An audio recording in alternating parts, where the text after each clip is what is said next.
¿Qué tal? Bienvenidos a Club de Prensa. Soy María Luisa Rosell, hoy por Juan Carlos Iragorri, que se encuentra fuera de la ciudad de Washington. Es un gusto darle la bienvenida a los invitados al programa del día de hoy. En primer lugar, a José López Zamorano, jefe de la agencia de noticias Notimex aquí en Washington. Bienvenido. Gracias. A Dori Toribio, corresponsal de Mediaset de España. Bienvenida también. Gracias. Y a Bricio Segovia, que es corresponsal de W Radio y de France 24. Gracias también por estar acá, Bricio. Gracias. Bueno, vamos a arrancar con la noticia que acabamos de conocer. La Casa Blanca ha confirmado que el presidente Donald Trump no va a viajar a la Cumbre de las Américas que se iba a desarrollar entre el 13 y el 14 en Lima, Perú, y va a ir luego también a Bogotá, Colombia. Tampoco va a estar en esa gira. Y en su reemplazo va a estar el vicepresidente Mike Pence. El argumento de la Casa Blanca es que el presidente se queda aquí en Washington para monitorear la situación en Siria y que esa es la prioridad en este instante. ¿Es bueno que el presidente viaje o no viaje a las Américas para esta cumbre? ¿Qué repercusiones tiene, José? Bueno, el presidente Trump, todos lo sabemos, es ave de las tempestades. Evidentemente va a ser una cumbre probablemente un poquito más aburrida, pero también más predecible, lo cual no necesariamente es malo, porque muchas veces se ha señalado que estas reuniones hemisféricas son para tomarse la foto y que si bien hay acuerdos significativos, importantes, muchas veces no se les da seguimiento, ¿no? Yo creo que lo importante ahora, y hay muchos temas en la región que ameritan la atención de los líderes, es que se le dé el más alto nivel, que se llegue a compromisos significativos, pero también que se les dé seguimiento. Estados Unidos había dejado muy en claro que tenía 3 intereses fundamentales en la cumbre. Primero que nada, el tema de Venezuela, ¿no? No solamente concitar el apoyo regional, sino vigorizar una respuesta a las acciones del gobierno del presidente Nicolás Maduro, pero también buscar mayor apoyo internacional, económico, de asistencia por la crisis humanitaria que está viviendo ese país. También un tema importante para ellos es el tema de mantener la lucha contra la corrupción, en momentos que obviamente lo que estamos viendo en Brasil atrae mucho la atención de lo que puede ocurrir en un país que siempre se presenta como vanguardia de la región. Y tercero, el combate común, por ejemplo, a las organizaciones transnacionales, ¿no? El tema del trasiego no solamente de drogas, sino también de personas, el tema de la migración, que en este momento ocupa un lugar central en la agenda hemisférica. Va a estar el vicepresidente Mike Pence, mucho más congenial, no tiene ningún equipaje de fricciones recientes como sí las ha tenido el presidente Donald Trump, así que me parece que esto puede ser un elemento importante para que se dé, digamos, una química de trabajo mucho más productiva. Ahora, en el comunicado oficial de la Casa Blanca decía también que va a quedarse para monitorear otros sucesos globales. Y hay un suceso alrededor de Nueva York, ¿verdad?, que también evidentemente está llamando mucho la atención del presidente. ¿Por qué cree usted que el presidente decide no irse, Dori? ¿Y qué repercusiones tiene? Esta mañana estuve en la Casa Blanca, poco antes de que se confirmara el anuncio, y ya estaba este rumor sobre la mesa, pero no solo por el timing, que obviamente el presidente está ahora sopesando una respuesta militar en Siria y parece que todo apunta hacia esa respuesta militar. Además, esto es solamente horas después de ese registro del FBI al despacho y la casa, el domicilio del abogado personal de Donald Trump, de Michael Cohen, sino porque, por una razón mucho más elemental, es que a Donald Trump no le gustan los viajes internacionales y se especulaba con que buscara una razón para no hacerlo. Efectivamente, este es un viaje muy importante y además no solo en cuanto al contenido, sino en cuanto a la forma, la cobertura mediática internacional, la atracción mediática que estaba atrayendo este viaje de Donald Trump a Colombia y a Perú. Obviamente iba a recibir mucha más cobertura siendo el propio presidente de Estados Unidos quien encabezara esta visita, que ahora que va a ser el vicepresidente Mike Pence, que son viajes que en general, no porque sea Pence, pero en general los vicepresidentes reciben atención mediática, pero obviamente no tanto como podría ser la figura de Donald Trump en la región. Así que yo me debato entre estas dos cosas. Obviamente el presidente Trump tiene que estar aquí y esto me lleva a pensar que está muy cerca de ordenar una respuesta militar en Siria, seguramente coordinada con la comunidad internacional, especialmente con Francia, y Washington tiene muy malas experiencias con esto, con haber dado una orden militar, como le pasó a Barack Obama en 2011 con Libia, justo en un viaje internacional, no estar en la Casa Blanca, no estar en el cuarto de situación, y esa es una simbología que para los estadounidenses es importante. No creen que el comandante en jefe tenga que estar fuera haciendo otras cosas, que obviamente cuando uno está en un viaje internacional se dan otras escenas, otras imágenes más relajadas cuando el país está ordenando una respuesta militar. Siempre se considera que los presidentes tienen que estar aquí en ese momento para dar esa imagen o esa sensación de estar al control de la situación. Obviamente también esto es una cosa que la Casa Blanca tiene muy aprendida con los últimos años de la historia y posiblemente este también haya sido un factor importante. Coincido. Bricio, ¿usted cree que la expectativa disminuye en esta cumbre de las Américas especulaba mucho que el presidente de Venezuela, Nicolás Maduro, podría llegar, a pesar de que no había sido invitado. Él había insistido en que iba a ir de todas maneras a Lima por aire, mar, tierra, por submarino, bueno, en fin. Él había dicho que lo iba a hacer de todas maneras, un poco en tono en broma, un poco en tono en serio. ¿Cree usted que le conviene al presidente Trump no ir a esta cumbre de las Américas? Bueno, yo no sé si le conviene. Lo que sí creo que nos da a entender esta decisión anunciada hoy por la Casa Blanca es el grado de interés que pues, para el presidente tiene la región.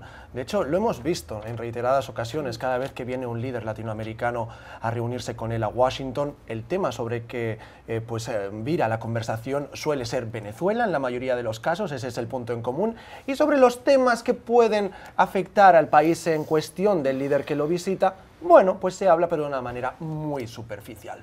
Por lo tanto, yo creo que ahí está demostrando, por un lado, la importancia que tiene la región para este país, que es mínima a diferencia del tema de Venezuela, que podría ser la excepción por diferentes factores geopolíticos, etc. Y también me parece que el tema de Siria pues no deja de ser una excusa. ¿Y por qué digo esto? Porque si bien, como bien apuntaba Dori, todo esto puede indicar que haya una respuesta posiblemente militar cerca, sobre todo apoyada por Francia, esta respuesta militar no requería de esta inmediatez necesariamente. Ayer hubo un Consejo de Seguridad, una sesión en calidad de emergencia en Naciones Unidas, y allí mismo se volvió a ordenar una investigación independiente para poder esclarecer los hechos de este presunto ataque con armas químicas. Por lo tanto, a diferencia de Estados Unidos y de Francia, que sí catalogaron de manera sin ningún tipo de duda que había sido Damasco quien está detrás de este ataque, el resto de países abogaban por una investigación antes de esclarecer ningún tipo de conclusión. ¿Requiere esto una medida inmediata como para no viajar dentro de esta semana a Perú, a la Cumbre de las Américas? Probablemente no. ¿Que tiene que estar aquí para supervisarlo? Bueno, no digo que no. Ahora, no sé si ese es el motivo 100% por el que no viaja a la región. Yo creo que vale la pena seguir hablando de Siria. Ustedes han tocado el tema de Siria a propósito de esta información última que da la Casa Blanca de que el presidente no viaja a la Cumbre de las Américas por Siria. Hablemos de lo que mencionaba Bricio, de este rifirrafe que se produce en el Consejo de Seguridad de Naciones Unidas entre la embajadora Nikki Haley, la representante de Estados Unidos ante Naciones Unidas, y su homólogo ruso. Haley criticó a Moscú por su apoyo incondicional a Bashar al-Assad, tuvo frases bastante serias, dijo, se refirió en estos términos a Moscú, dijo, el régimen ruso está manchado con manos de sangre, cubiertas de sangre de niños sirios. Y luego el embajador ruso, Vasily Nevesia, se quejó de que Rusia está siendo amenazada imperdonablemente, negó una vez más que no sea cierto, justamente lo que decía Bricio, que este ataque se haya producido, y dijo que deja de ser más que nada una información que no ha sido corroborada. ¿Esto dejará de ser una escalada verbal entre Estados Unidos y Rusia o pasará de ser una escalada verbal a una acción militar? El presidente de Estados Unidos estuvo reunido ayer en la Casa Blanca en la noche con los altos mandos militares de Estados Unidos para sopesar cuáles son las opciones militares que tiene Estados Unidos.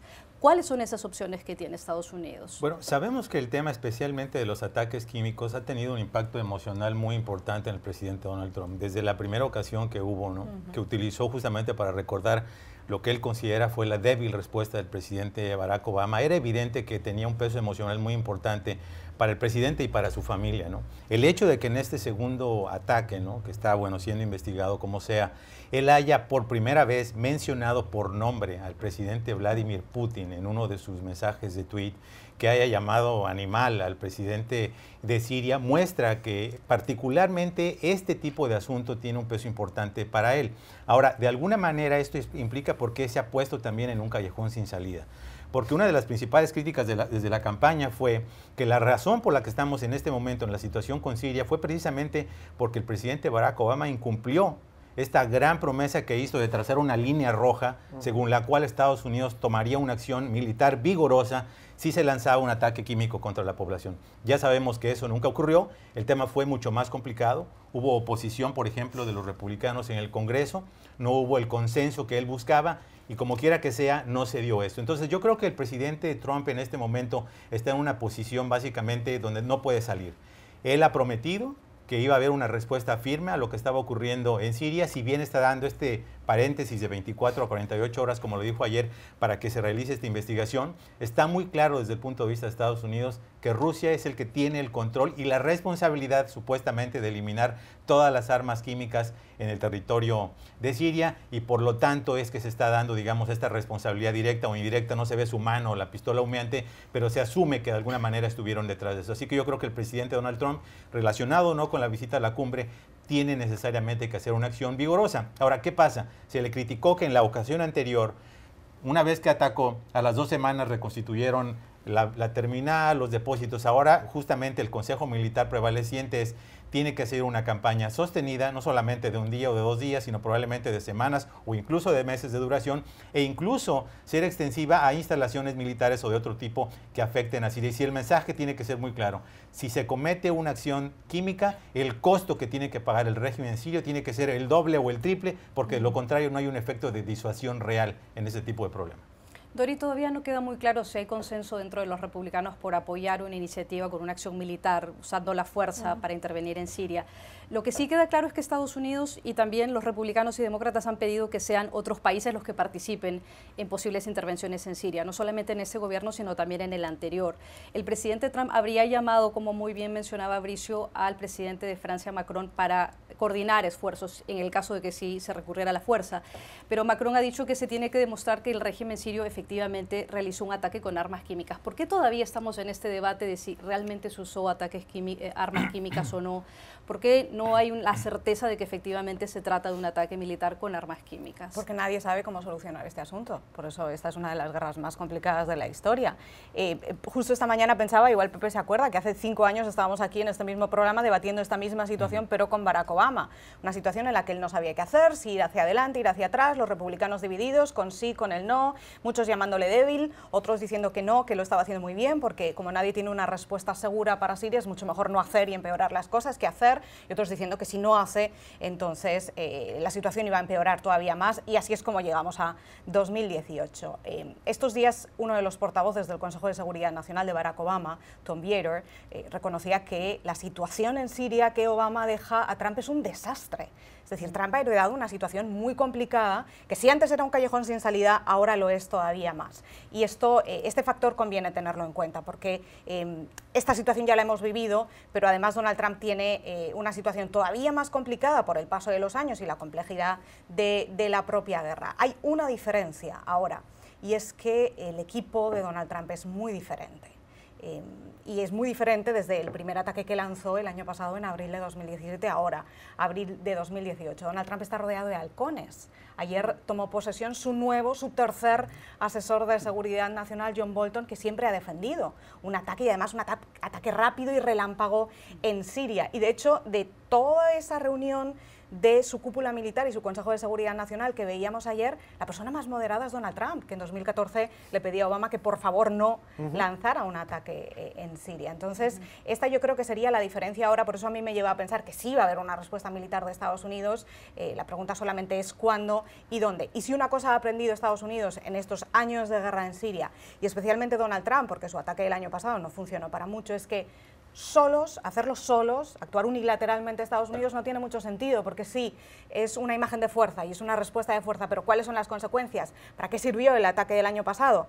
Como estamos viendo ahora, para nada. Por eso yo creo que esta vez Estados Unidos y Trump, que ha aprendido esto, me parece que ha aprendido esto personalmente respecto a su ataque del año anterior, está intentando coordinarse con la comunidad internacional, especialmente con Francia, y además también, según sabemos, Macron está presionando mucho al presidente Trump para que haga algo. Lo que tenemos que ver, para mí, la única incógnita que nos queda es qué formato va a tener esta respuesta militar. Va a ser una coordinación de todos los aliados internacionales, va a ser una respuesta liderada por Estados Unidos y por Francia, van a esperar a la luz verde del Consejo de Seguridad de la ONU, que también, según hemos aprendido durante todo todos estos años de conflicto en Siria tampoco es muy práctico esperar. Entonces, lo que a mí, la única variable que me queda es ver cuándo va a pasar y con qué formato o con qué modelo de respuesta, pero que va a haber una respuesta militar de Estados Unidos, cada vez está más claro. Bricio. Bueno, yo es que creo que aquí hay un factor clave, y el factor clave es Bashar al-Assad, el actual presidente sirio. Es una persona incómoda para Occidente, es una persona cómoda, aliado para Rusia, por ejemplo, que es quien está defendiendo a Siria en todo momento. Esto ha llevado a un estancamiento absoluto del ámbito diplomático en esta cuestión siria. Lo estamos viendo en Naciones Unidas. Llevamos más de 7 años ya con este conflicto. En Naciones Unidas, cada Consejo de Seguridad tiene un mismo patrón, el mismo formato. En esta misma jornada, hoy a las 5 de la tarde, hora de Nueva York, se va a votar una resolución sobre el tema de Siria. Ya, antes de que ocurra, les puedo decir lo que va a pasar. O sea, Rusia va a decir que no cumple todos los requisitos que esperan, va a usar su poder de veto y ya está. Y ahí se va a quedar la resolución y vamos a volver otra vez a lo mismo. Más de 10 ocasiones ha vetado Rusia una resolución sobre Siria en el Consejo de Seguridad. Estados Unidos también ha hecho lo mismo, con algunas propuestas desde el bando ruso. Por lo tanto, es un estancamiento absoluto. Se ha aprobado pues prácticamente todo. No olvidemos que la coordinación internacional en el terreno en Siria no es nada novedoso tampoco. Existe una coalición internacional liderada por Estados Unidos que ha estado llevando a cabo bombardeos en Siria. A mí una de las cosas que me llamaba mucho la atención en la sesión de emergencia de ayer en el Consejo de Seguridad es algo que decía precisamente el embajador ante Naciones Unidas de Países Bajos. Decía, este conflicto no avanza en el ámbito diplomático porque precisamente uno de los miembros permanentes de este Consejo es uno de los implicados en el conflicto, refiriéndose a Rusia. Pero es que yo creo que a todo ese Consejo se le olvida que todos y cada uno de ellos está implicado en este conflicto. Es un máximo conflicto en el que están implicados toda la comunidad internacional, como digo, desde Siria, por ser el país donde ocurre este conflicto, hasta el resto de países que toman parte de esta coalición internacional y han participado. Cuando dicen que alguien tiene sangre en sus manos, todos los países en ese conflicto se han implicado de una u otra forma. Para mí, la pieza clave es Bashar al-Assad, y con el soporte, con el apoyo de Rusia es muy difícil hacer frente a ello. De hecho, fue Rusia quien le ayudó a ganar terreno de nuevo en Siria cuando lo estaba perdiendo por parte de los rebeldes. Así que es una calle, un callejón sin salida, como bien decían mis compañeros. Una acción militar quizá ser lo único que sacara de este callejón sin salida al conflicto. Ahora, ¿a qué precio? Con esas conclusiones regresamos después de esta pausa al programa. Ya volvemos. Volvemos al programa para hablar ahora del abogado del presidente de Estados Unidos, Michael Cohen, que está en serias dificultades. Está bajo investigación federal por posible fraude bancario, fraude electrónico y posibles violaciones al financiamiento de la ley de campañas electorales en Estados Unidos. Según informan varios periódicos el día de hoy, desde el día de ayer cuando se conoció la noticia, los agentes del FBI allanaron la oficina de Cohen, que está en Manhattan, su casa y la habitación de un hotel como parte de la investigación que está realizando el equipo de fiscales que trabajan con el fiscal especial Robert Mueller, que está indagando sobre la trama rusa. Confiscaron registros sobre los clientes de Cohen, las finanzas personales del abogado del presidente, incluso documentos que tienen que ver con el pago del 2016 que Cohen habría realizado a la actriz de cine porno Stormy Daniels, quien afirma haber tenido una relación con el presidente de los Estados Unidos antes de que asumiera el mando. Es complicada la situación del abogado. Hay varias cosas que llaman mucho la atención, y es que hay registros financieros, telefónicos, personales de Cohen, declaraciones de impuestos que han sido confiscadas de su oficina. Y Cohen no es simplemente el abogado del presidente de Estados Unidos, es casi un confidente, ha trabajado con el presidente desde hace una década. Entonces, hay mucha expectativa por saber cuáles van a ser las repercusiones que tiene el allanamiento a su oficina. Además, hay varios requisitos para que se allane la oficina de un abogado. ¿Cuáles son esas implicaciones? Implicaciones son serias, ¿no? Y Michael Cohen le decían The Fixer, ¿no? El miluso es el que lo arregla todo, ¿no? Ya sabemos que el origen de la historia es lo que comentaste, ¿no? La presunta relación extramarital del 2006. La Casa Blanca ha dicho que el presidente no la tuvo. Yo me pregunto, si de verdad ocurrió, se estará preguntando, ¿valió la pena? Porque realmente las complicaciones que pudiera tener de largo plazo son importantes. ¿Por qué razón? Porque este tema, cuando una autoridad judicial autoriza un allanamiento de esta naturaleza, más en el caso de un abogado, donde sabemos que existe una particularidad muy especial, que son el privilegio, ¿no?, de confidencialidad de sus contactos con sus clientes, no se hace de una manera fácil. Es un umbral demasiado alto. En este caso, el fiscal especial tiene que pedirle al fiscal de Manhattan, de Nueva York, la posibilidad de que se haga algo porque ha encontrado un crimen que está fuera de lo que es su investigación original de la trama rusa y por lo tanto él no tiene jurisdicción. Y el fiscal tiene que ir con un juez y el juez tiene que encontrar que hay suficiente causa probable de la comisión de un crimen para autorizar que agentes vayan a la oficina de un abogado, esculquen todo su material, obtengan todas las comunicaciones, en este caso además, según sabemos por The Washington Post, incluidos, por ejemplo, los pagos de impuestos, documentos confidenciales. Vamos, el umbral es demasiado alto como para que sea algo simplemente pasajero. Ahora, ¿cuál ha sido la respuesta del presidente? Que esta es una conspiración. Evidentemente, ese argumento no tiene piso, porque tanto el fiscal que autoriza la petición, que es el fiscal de Manhattan, como el subprocurador de justicia, como el propio Robert Mueller, todos son republicanos. En el caso de Rosenstein y del fiscal de Nueva York, fueron designados por el presidente Donald Trump. En el caso del fiscal de Manhattan, lo entrevistó personalmente para darle el trabajo. Entonces, esta noción de que como que hay una conspiración del Estado profundo, evidentemente no tiene sustento. Esto explica por qué razón el presidente estaba fúrico el día de ayer, por qué razón llamó esto una desgracia. Evidentemente no le importaron las implicaciones que puede ocurrir por el hecho de que estar todavía minando la institucionalidad de este país, por el hecho de que básicamente se están siguiendo procedimientos de debido proceso para poder llegar a las últimas consecuencias. Me parece que es un tema demasiado serio, sea que se centre exclusivamente en el caso de Stormy Daniels, o sea que hayan encontrado elementos adicionales. Sabemos que esto quiere decir que el fiscal especial y también en este caso los fiscales de Nueva York van a llegar a las últimas consecuencias de este caso. Las implicaciones pueden ser muy serias. Si, por ejemplo, Michael Cohen, que dice que le pagó a Stormy Daniels de su propio bolsillo por algo que presuntamente nunca ocurrió, lo cual obviamente no tiene ningún sentido. Sí, y claro, sin embargo, no lo reportó a la Comisión Federal Electoral porque se dio este pago a 2 semanas de las elecciones presidenciales, esto sería una violación de la ley y probablemente consecuencias legales mayores. El presidente, como muy bien recordaba, Pepe, ha negado esto desde el primer momento y cuando tuvo oportunidad de hablar en público por primera vez del tema, cuando se le consultó y la prensa le consultó la semana pasada, dijo: yo no sé nada de este tema.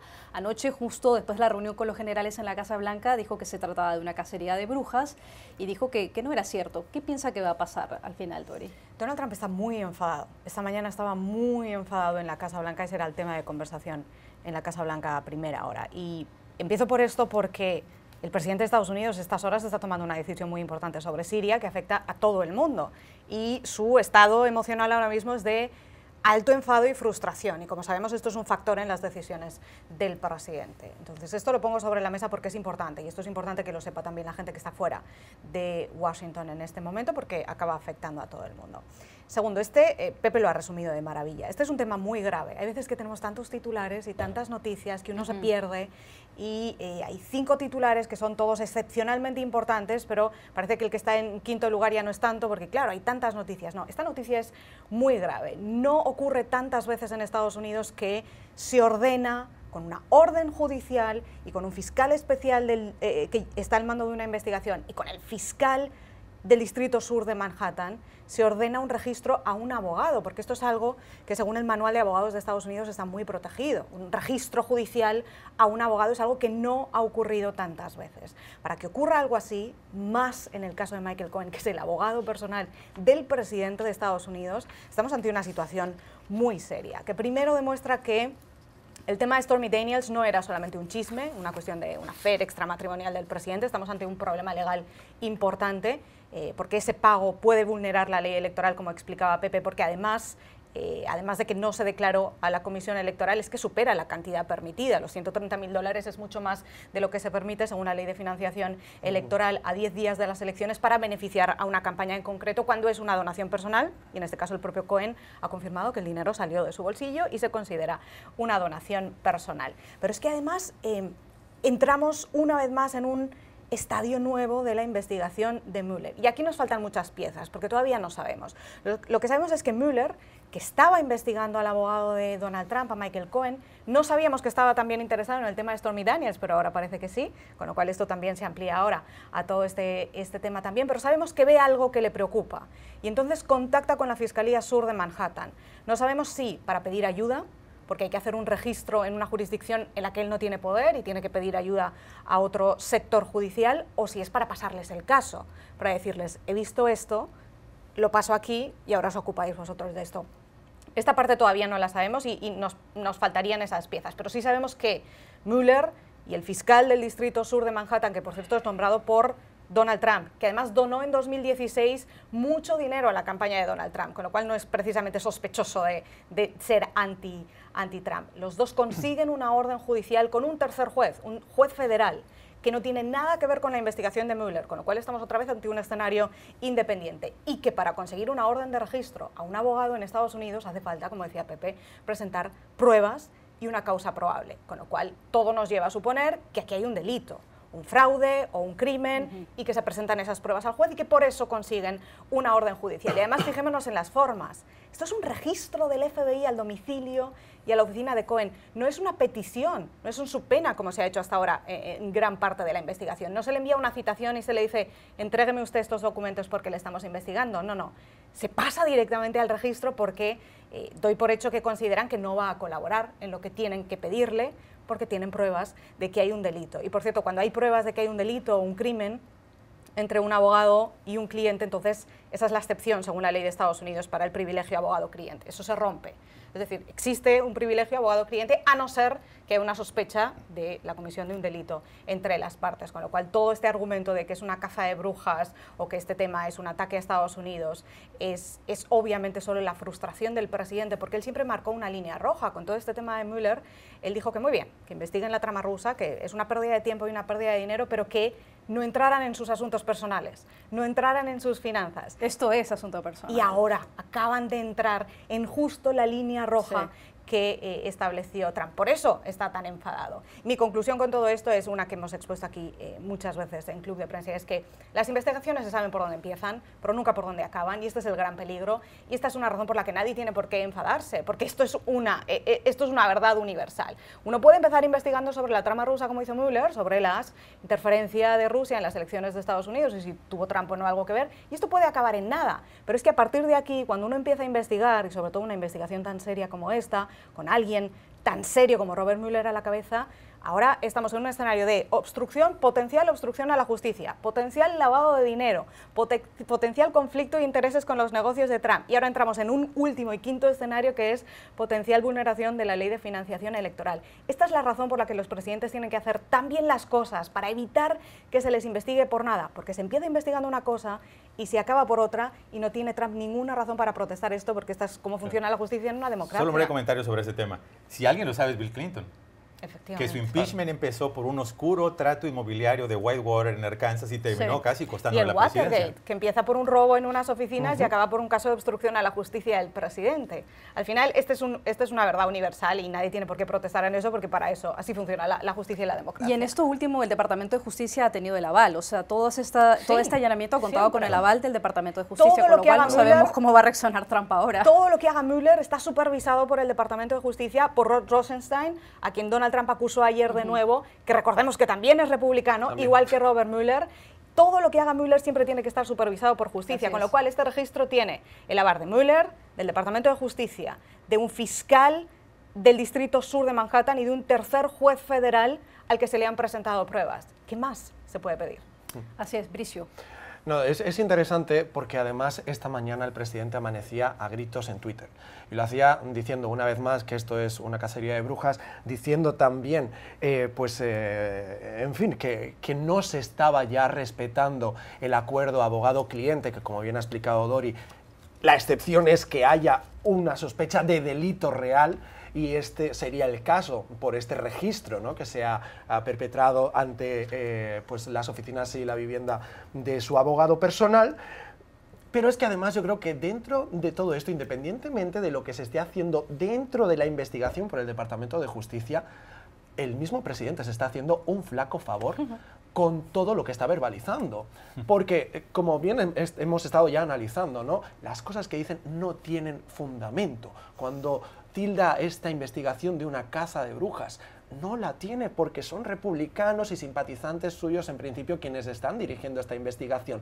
Y también la manera en la que siempre intenta desviar este tema. Por ejemplo, vuelve a atacar una vez más a su fiscal general, a Jeff Sessions, por recusarse precisamente de la investigación sobre la trama rusa, que es como empezó toda esta gran investigación. Y un factor importante, no olvidemos que Donald Trump es uno de los pocos presidentes que se negó a presentar sus finanzas, a hacerlas públicas, que es una tradición aquí en Estados Unidos por la persona que va a presidir la Casa Blanca. Por lo tanto, ¿qué intenta esconder Donald Trump? Sobre todo en el factor finanzas, que es con el que siempre ha sido más reservado.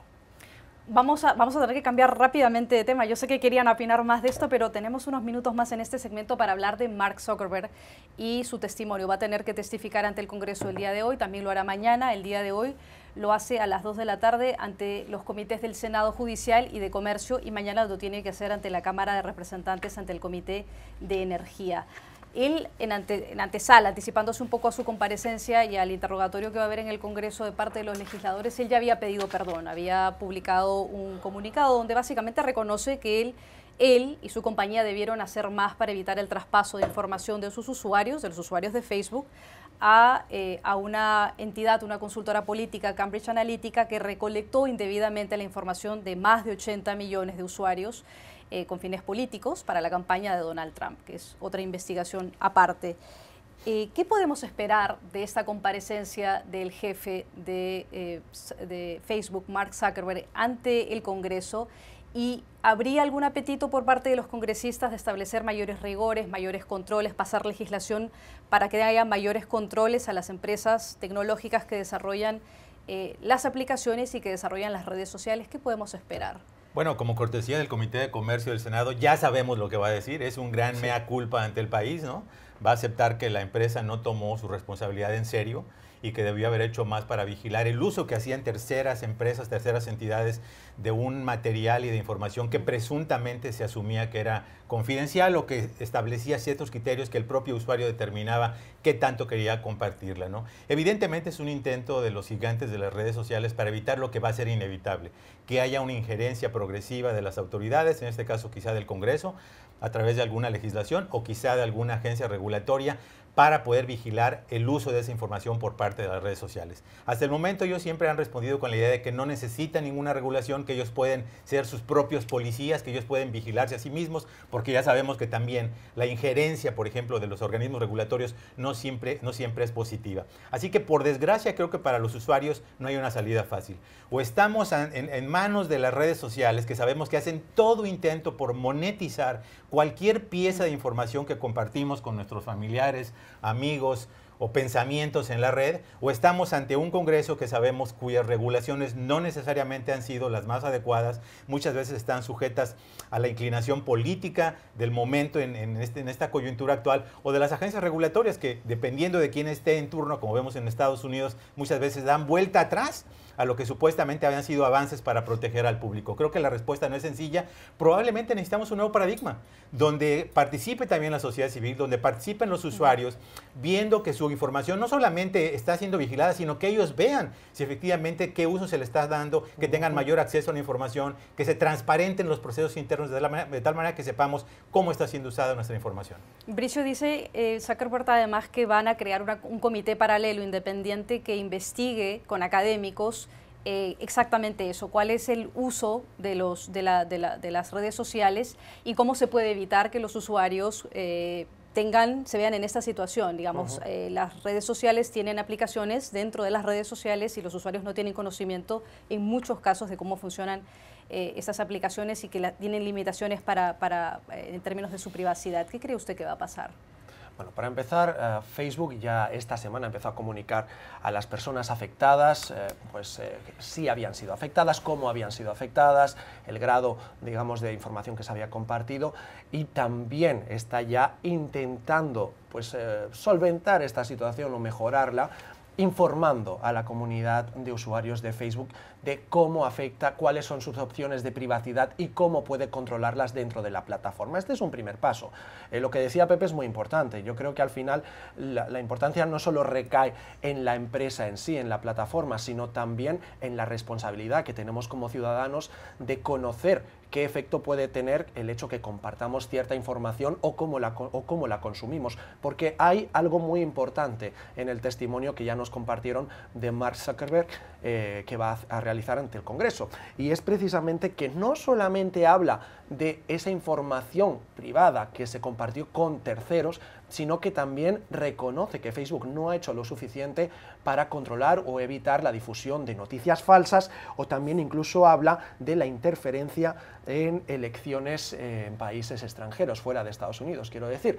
Por lo tanto, esos son dos factores, pues si no más, tan graves como el hecho de que se haya compartido la información de un usuario, porque al final empieza por ahí, pero las consecuencias no solo acaban afectando al mismo usuario, sino que van mucho más allá y acaban afectando incluso a los que están fuera de la burbuja o de la plataforma de Facebook. Y yo creo que ese es el verdadero problema al que nos enfrentamos como ciudadanos, porque independientemente de si estamos dentro o fuera de esta plataforma, te ves afectado. Me dicen que tenemos que ir a un corte comercial, Dori, pero me gustaría escuchar brevemente sus conclusiones antes de ir al corte, por favor. Esta mañana leía la explicación de cómo funciona Facebook, lo que se llaman los patrones psicométricos, y es medir nuestros likes. Esto es imposible de regular. Explicaban algo así como que cada vez que damos 10 likes en Facebook, Facebook en ese momento nos conoce mejor que un compañero de trabajo. Si le damos 100 veces, nos conoce mejor que un amigo. Y si damos 300 veces a likes en Facebook, nos conoce mejor que nuestro esposo. ¿Cómo se regula algo así? La única realidad aquí es que cuando una red social es gratis, el producto somos nosotros, somos los usuarios. Van a ganar dinero con nosotros. Hay que intentar ver cómo proteger nuestra privacidad de eso, pero es el modelo de negocio. Tiempo para una pausa comercial, ya regresamos al programa. ¿Qué tal? Bienvenidos otra vez. Vamos a hablar ahora de Colombia y un tema que está ocupando las portadas de los diarios en Colombia y los noticieros en Colombia, y tiene que ver con la captura del líder de las FARC, Jesús Santrich, cuyo verdadero nombre es Suís Hernández Solarte, que según ha confirmado fuentes oficiales del diario El Tiempo ha sido capturada a solicitud de la Embajada de Estados Unidos en Colombia. Santrich era buscado por narcotráfico y la captura se produce después de que la Fiscalía colombiana recibiera la petición el día 4 de abril. Santrich es miembro de la Dirección Nacional de las Fuerzas Alternativas Revolucionarias del Común, que es el partido político que creó las FARC luego del proceso de paz que alcanzara con el gobierno colombiano. Además, es uno de los 5 representantes a la Cámara de ese partido político en una de las curules que ha sido otorgada dentro de los acuerdos de paz con el gobierno colombiano. Y una de las preguntas que surge en este momento, Pepe, es ¿qué repercusiones, cuáles son las implicaciones que tiene esta captura, solicitud de los Estados Unidos dentro de este acuerdo de paz que ha llevado adelante el gobierno colombiano con las FARC? El gobierno colombiano ha dicho a través del presidente Santos de una manera muy tajante que si cumplido el debido proceso y con las pruebas irrefutables hay lugar a la extradición por delitos cometidos, el gobierno de Colombia procederá a la extradición. Todavía no está claro si eso se va a dar o no. ¿Qué cree usted que va a pasar? Yo creo que es una gran prueba para los acuerdos de paz y para la responsabilidad que tienen que tener todas las partes, en este caso tanto la justicia colombiana, la presidencia y por supuesto las FARC, ¿no? Me parece que el discurso del presidente Santos fue impecable cuando él dijo: la construcción de la paz requiere del absoluto cumplimiento y respeto por la ley y los acuerdos. Es lo que exige el pueblo colombiano. Eso no se puede haber tolerancia ni debilidad, no la hay, no la habrá. Porque me parece muy claro, los acuerdos de paz daban cierto nivel de amnistía para los crímenes o los delitos que se cometieron antes de la firma de los acuerdos, pero no con posterioridad, ¿no? Si un guerrillero o cualquier otra persona violó la ley después de los acuerdos, me parece que tiene lógica que se siga el debido proceso de la ley colombiana. Y si se cumplen todos los requisitos de la ley para probar la autoridad de un derecho, pues yo no creo que hay mucha vuelta de hoja. Evidentemente se tiene que continuar con ese proceso y eventualmente determinar la extradición. Aquí va a ser importante ver cuál va a ser la reacción de las FARC, ¿no? En el sentido de que uno de sus miembros, que además tenía un cargo directivo, estaba en el Congreso, etcétera, si se prueba que hay una comisión del delito, ¿cómo van a responder, no? Yo creo que esto no debería poner en duda la estabilidad democrática, de gobernabilidad en Colombia, ni de los propios acuerdos de paz, y seguir adelante como lo que es, como un delito de fuero común que se tiene que ventilar en el fuero común y de alguna manera evitar que se trate de evitar la importancia de los acuerdos de paz. Dori, Iván Márquez, que es uno de los líderes en el proceso de negociaciones entre las FARC y el gobierno colombiano, ha criticado este hecho y dice que es el peor momento que está atravesando el proceso de paz, y además ha dicho que la maniobra fue violenta, que se hizo de manera violenta. ¿Qué cree usted que va a pasar? Esto queda en manos de la justicia ahora colombiana. Es muy importante que se investigue con rigor hasta el final para responder todas las preguntas. Obviamente cada uno lo está interpretando de la manera que más le beneficia, pero que hay diferentes interpretaciones y hasta que no tengamos todas las respuestas de la justicia no vamos a saber exactamente qué conclusión, o por lo menos yo siempre prefiero esperar a extraer una conclusión definitiva hasta tener todos los datos. Sí tenemos un dato ya que para mí es muy importante y es la fecha. Sabemos que en junio de 2017 esta supuesta red de narcotráfico estaba operando y estaba siendo investigada. Y junio de 2017 es una fecha posterior a la firma del acuerdo final de paz, con lo cual estaríamos hablando de un delito nuevo. Y esto abre muchísimas preguntas. ¿Significa esto que las FARC no dejaron las rutas del narcotráfico? ¿De dónde iban a sacar esas 10 toneladas de cocaína que en teoría se iban a exportar a Estados Unidos? Y sobre todo la gran pregunta, la mayúscula, es ¿qué va a pasar? ¿Dónde deja esto ahora en el acuerdo de paz? ¿Qué va a pasar ahora con esto? En eso estoy con Pepe, es una prueba de fuego, pero conviene, o yo creo que conviene esperar a las conclusiones de la justicia colombiana, que ahora tiene una tarea muy difícil y rigurosa por delante. Bricio, Iván Márquez también ha dicho, el jefe de negociación por parte de la FARC ante el gobierno colombiano, también ha dicho que este fin de semana, cuando se llevó adelante una reunión en Bogotá con varios exguerrilleros, muchos de ellos le expusieron su descontento por muchas de las cosas que están pasando y que están ocurriendo. ¿Qué piensa usted? Bueno, yo creo que las FARC están pasando seguramente por uno de los peores momentos que podrían imaginarse una vez pasaran al ámbito político. No nos olvidemos, su líder, Timochenko, tuvo que retirarse de las elecciones presidenciales. También el apoyo que obtenían en las urnas, menos del 1%. Golpe duro para las FARC en esa nueva etapa después de pues este proceso, este acuerdo de paz. Por lo tanto, no solamente encontramos que esta nueva detención pues supone un nuevo reto para el acuerdo de paz, sino también para las FARC como entidad política. Veremos hacia dónde van, porque desde luego el apoyo popular está por los suelos y desde luego esto no ayuda en absoluto a que suba. Así es, volvemos a Club de Prensa después de esta pausa. Ya regresamos.